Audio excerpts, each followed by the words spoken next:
तो मेरे बहुत ही प्रिय और बेहद सम्मानित साथियों, हृदय की असीम गहराइयों से अभिनंदन, बहुत बहुत हार्दिक स्वागत।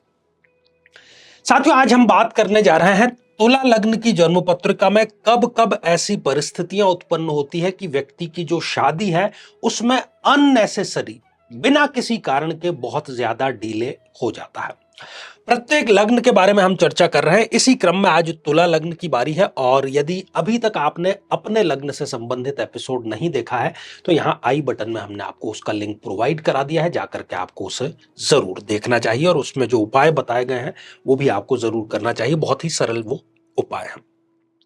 साथियों, तुला लग्न की किसी भी जन्म पत्रिका में जो विवाह का, जो दाम्पत्य जीवन का, मैरिज का, मैरिटल सुख का जो दारोमदार है, जो विभाग है, जो डिपार्टमेंट है, वो मंगल देव के हिस्से में आया है, क्योंकि मंगल ही इस जन्म पत्रिका में सप्तमेश होते हैं।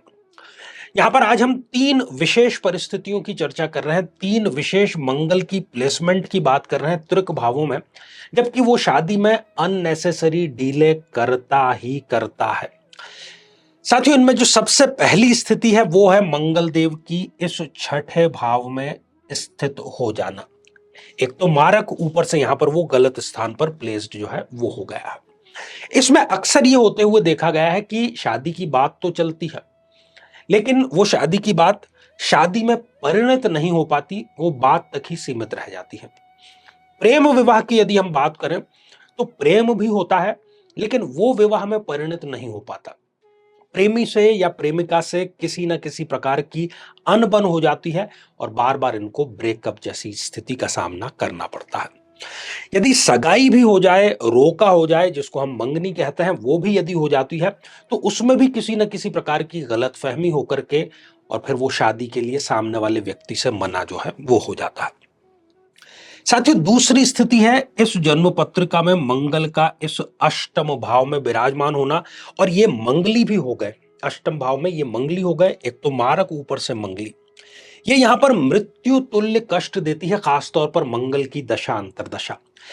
इस अष्टम भाव से हम ससुराल से मिलने वाले सुख के बारे में भी चर्चा वर्णन करते हैं, लेकिन जब शादी ही नहीं होगी तो ससुराल से सुख मिलने की तो कोई बात जो है वो यहां पर लागू होती ही नहीं है। ऐसी कन्या या ऐसे पुरुष, इनके बारे में किसी प्रकार की गलतफहमी, किसी प्रकार की अफवाह के कारण कोई रिश्ता आता भी है तो वो उस अफवाह, उस गलतफहमी के कारण इनको रिजेक्ट करके वो चला जाता है।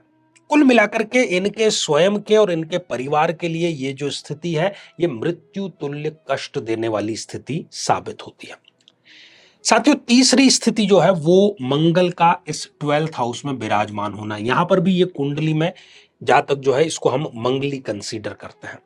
बहुत आम बात है कि 35 से 40 वर्ष का भी व्यक्ति हो जाए लेकिन फिर भी वो कंवारा बैठा रहे, या फिर उसकी शादी यदि हो भी जाती है तो खास तौर पर विदेश या बहुत दूर स्थिति में यदि शादी होती है तो शादी के नाम पर कोई बहुत बड़ा धोखा या फ्रॉड भी इनके साथ में होते हुए देखा गया है, और ये भी इनको अननेसेसरी डीले विवाह में निश्चित रूप से देता है। तो ये तीनों में से यदि कोई भी स्थिति है जन्म पत्रिका में तुला लग्न में, और यदि ऊपर से मंगल की दशा चल रही है, ना भी चल रही हो तो भी ये डिले जरूर करेगा, लेकिन मंगल की दशा चल रही है तो बिल्कुल ये डिले जरूर ही करूं।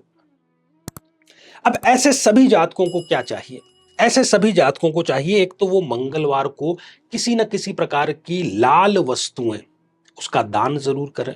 वो कोई वस्त्र हो सकता है, खाने पीने की चीज हो सकती है, और साथ ही इसके मंत्र ओम क्राम क्रीम क्रोम सह भौमाय नमः, इस मंत्र का जाप नियमित रूप से जरूर करें, प्राण प्रतिष्ठित अभिमंत्रित माला से। तो शीघ्र ही आप देखेंगे कि चंद दिनों में ही, जी हां, मैं महीनों की, सप्ताहों की बात नहीं कर रहा, दिनों की बात कर रहा हूं, एक बहुत सुंदर रिश्ता भी आपके लिए आएगा। लेकिन कुंडली पूरी आपको मिला करके, क्योंकि ये स्थितियां थोड़ी सी दाम्पत्य जीवन में खटास की स्थिति उत्पन्न करती ही करती हैं, तो प्रत्येक ग्रह का मिलान करें, प्रत्येक नक्षत्र का मिलान करें, और आने वाली दशाओं, अंतरदशाओं का मिलान तो अवश्य ही आपको करना चाहिए। तो साथियों, श्रृंखला ये हमारी आगे भी जारी रहेगी। आज के लिए केवल इतना ही, और इसी मंगल कामना के साथ में कि आप सभी स्वस्थ, समृद्ध और शांतिपूर्वक जीवन व्यतीत करें। नमस्कार।